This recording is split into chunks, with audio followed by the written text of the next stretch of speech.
Hi, welcome to Diecast QT. I'm QT and this is Project Bugstomper. I started with a beat up old Volkswagen, a brand new Hot Wheels pickup truck that's ugly as hell,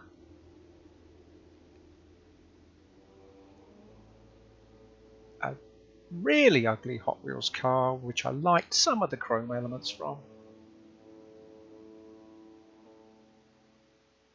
and some big old wheels from a crappy car. So I did a quick mock-up in Photoshop to see what I was going to end up with, and then got to work. Marked up the bits of the cars that I didn't want.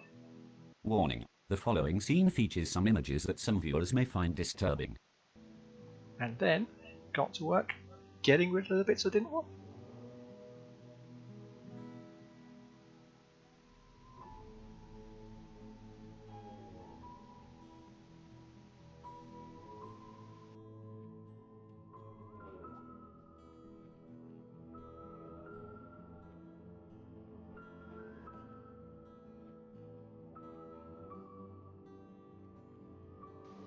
I had planned on keeping those rear wheel arches and try to blend them into the back half, but afterwards I had a look and realised it was never going to happen. So off camera I went back and did get rid of them.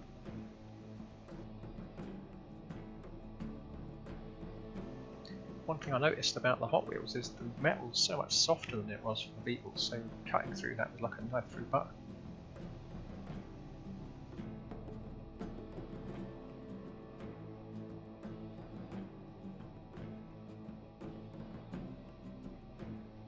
So once I've got the front and back sections, I'll file down the cut pieces to give them a smooth bit we can join together later. So into the dettol with both bits, leave them for about 3 hours, then brush off all the paint that's come away, give it a clean, and then go about putting these two bits together. And I use the super glue and bicarbonate of soda method,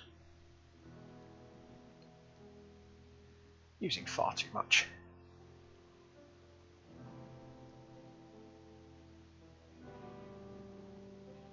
Now I put the leftovers back in the pot in case I want to do some baking later. So after I've cleaned off all the extra powder, we're left with this ghastly mess. I was glad that the two pieces actually joined together almost perfectly. I wasn't sure until this point that it was going to work. And as you can see, the windows lined up nicely, the roof levels aren't perfect, but after a bit of a clean up I managed to sort of taper it together so it looks more or less okay. So now to get some bits together, some magic. Just need these chrome exhaust pipes for this bit.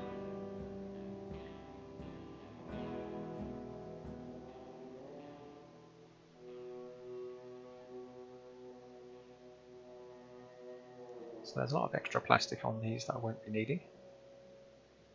So I'll get a file and file that away until we get a good fit.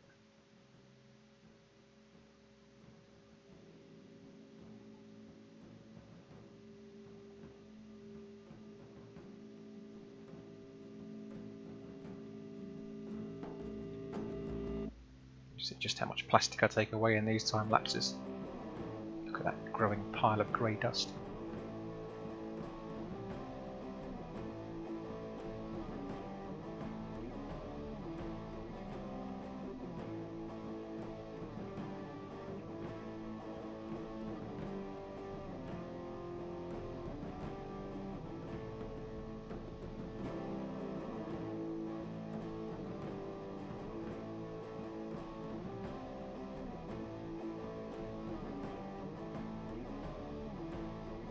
Eventually get a good fit on one side and on the other.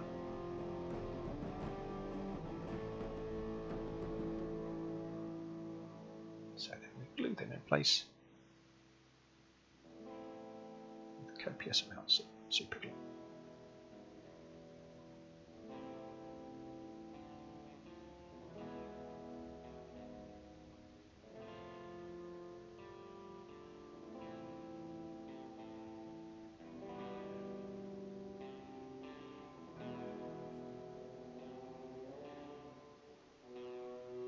the aim with these was to make sure that the front and back don't look like two separate pieces, so this was supposed to blend that gap somewhat.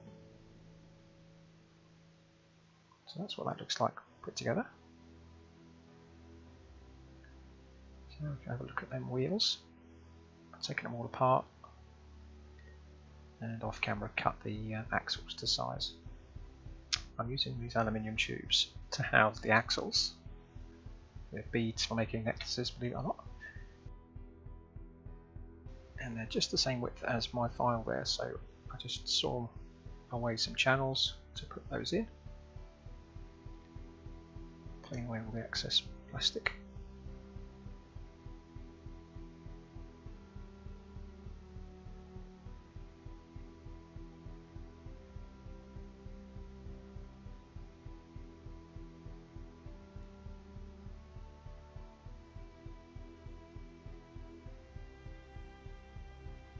I'm happy with them. I'll glue them in place.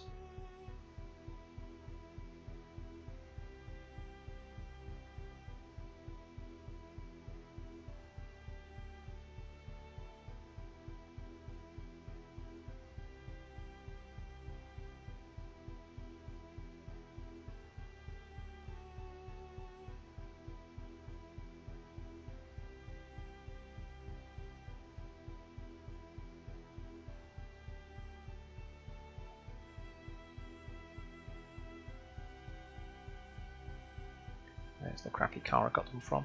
An old racing car that my dad picked up for 20p. So I'll get the window pieces from both parts of the car. Get rid of the bits I don't need from the front of the Hot Wheels car. And make sure it still fits in the back. Clips into place quite nicely. And then the window unit from the Beetle. I just need the front half of that, so I cut off the back bit.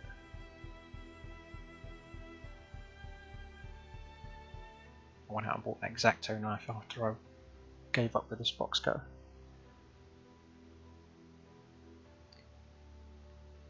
So file that down.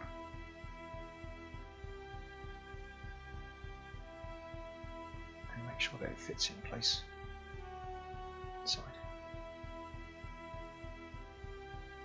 So having got it so that it fits, I now need to tidy it up because whatever child owned this before did some heavy scratching in the windows.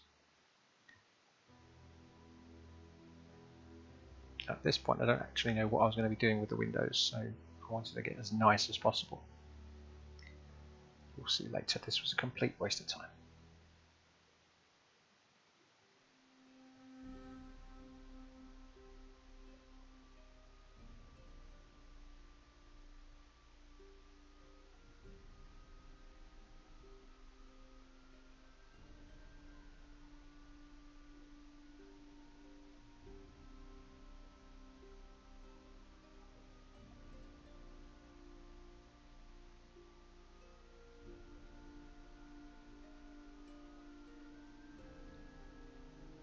So I start off with coarse sandpaper, moved up through the grits to 3000, then got some rubbing compound, which got me to here.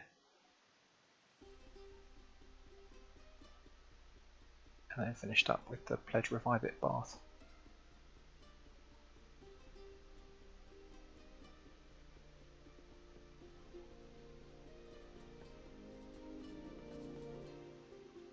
Which never fails to impress.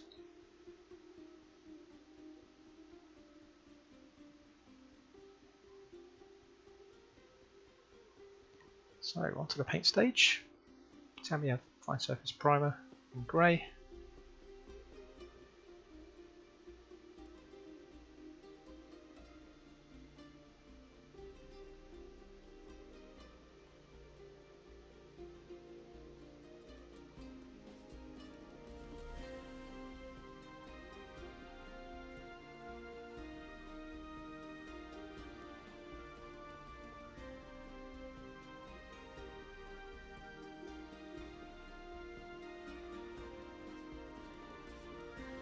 Too bad. I did the same with the plastic on the base to hide all the super glue joints. And I decided to go with a lemon yellow for the casting. as a base at least.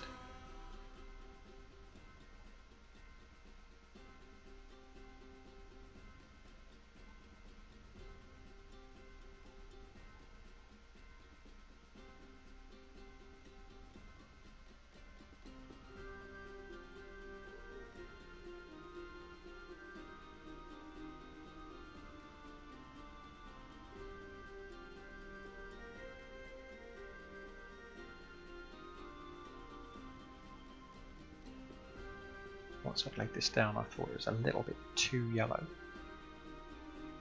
I was looking for something that's a little bit warmer, more towards orange.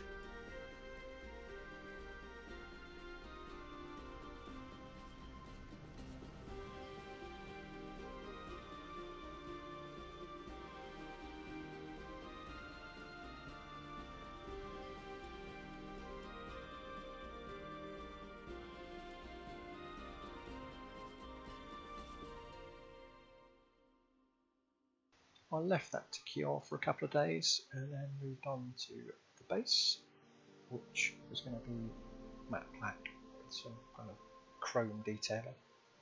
But we'll start with a black.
Then I'll return to the casting, and this time I'm going to make up some clear orange with just a drop of gold leaf in it to give it a little bit of metallic sparkle. Because it's clear, the yellow should show through as well to give a kind of goldy orange affair.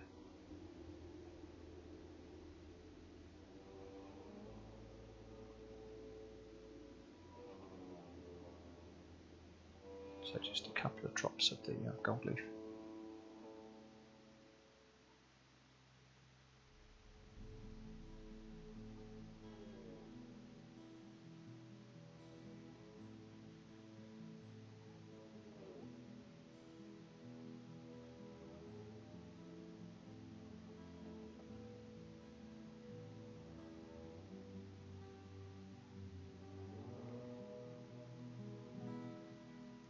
And you can see how nice that is as I pour that in there. Nice translucent goldy orange.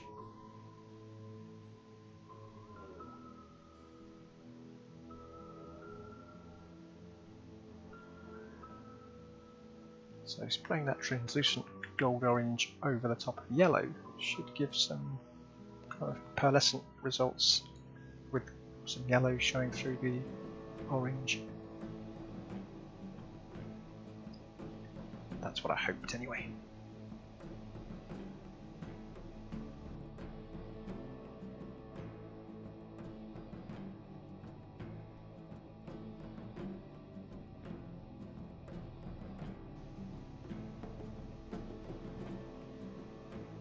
I'm happy with it.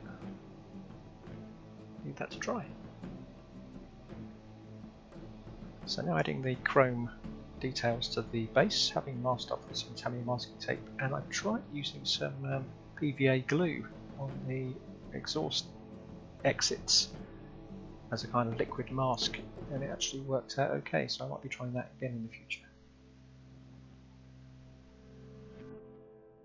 Once the casting was dry, to work on the decals. These ones I made myself.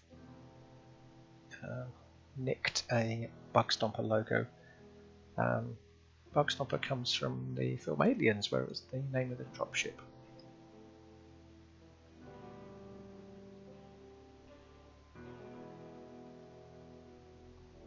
So measure out from the size of the door, cut them out.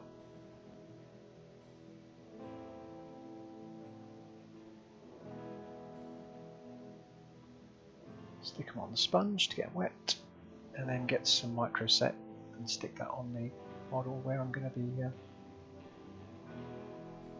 putting the decal. Which doesn't want to sit still.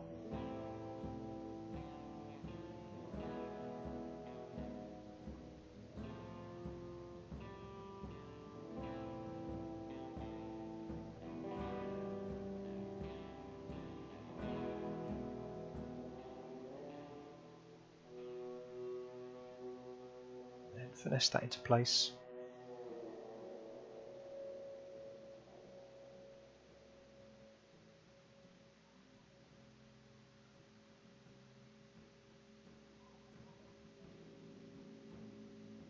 Get rid of any pools, microset.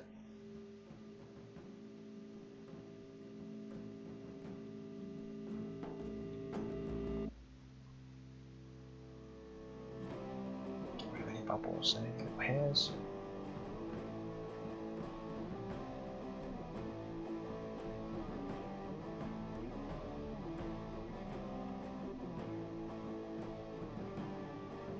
I'm happy with that. I'll leave that to dry for a bit. And come back with some micro sol to try and dissolve the decal around the door handles a little bit so that it fits better. And also around the edges of the door.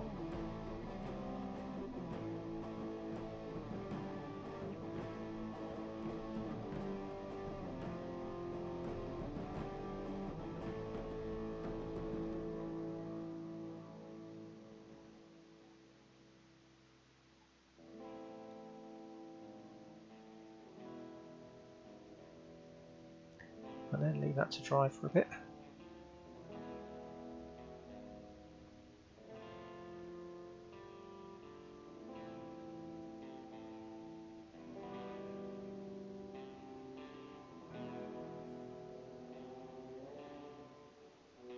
And we'll repeat that for all of the others.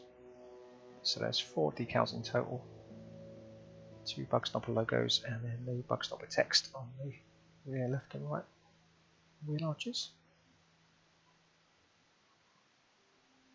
We'll get some damp cloth and then push those once they're dry to kind of set them.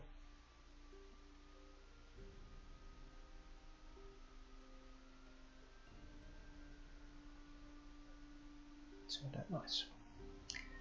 So I've got my Molotov chrome pen here, which was really not behaving at all, and I was getting quite frustrated with it. And in the end I just gave up and ended up doing it by hand with some chrome paint instead.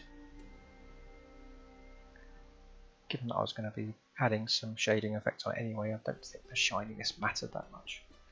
So here I've got some Citadel Null oil and I'm just adding copious amounts of it to sort of add some depth and texture to make it look a bit worn and used and grimy.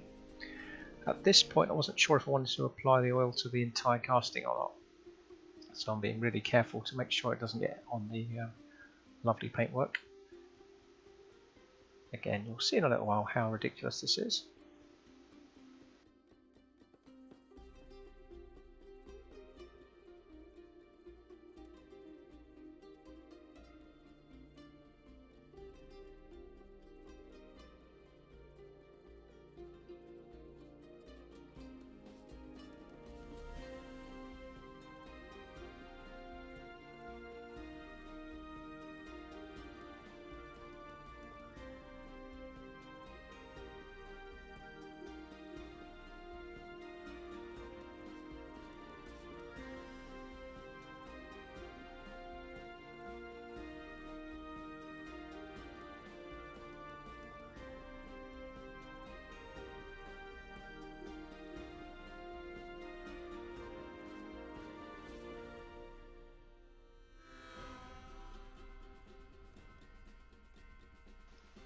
After all that effort making sure that I didn't get any oil on the paintwork, we got our finished metalwork at the back, finishing touches.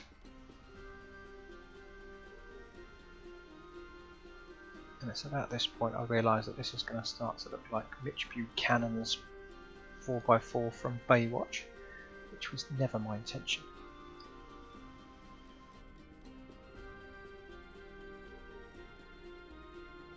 So while I'm all over the paint job, I decide I want the headlights from the original casting from the Volks Dragon base, so I'll cut that off so I can use those in the finished piece as well, and then decide that I am going to go crazy with the oil after all.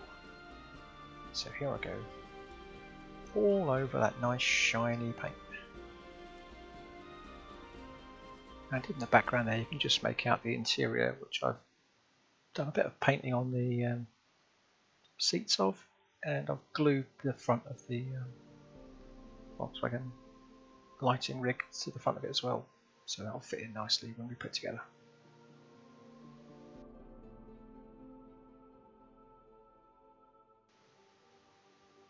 So we've gone from Baywatch to Crime Watch.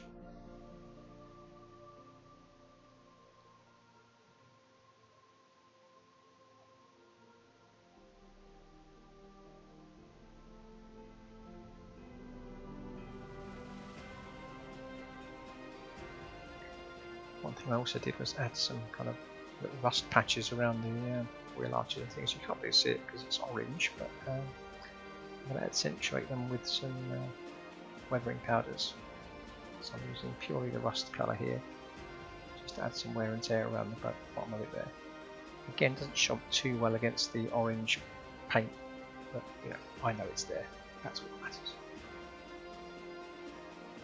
Then off camera I did a little bit more weathering, mainly adding rust effects to the metalwork, which wasn't looking weathered enough. So I'll now leave you to watch the final reveal and let me know what you think.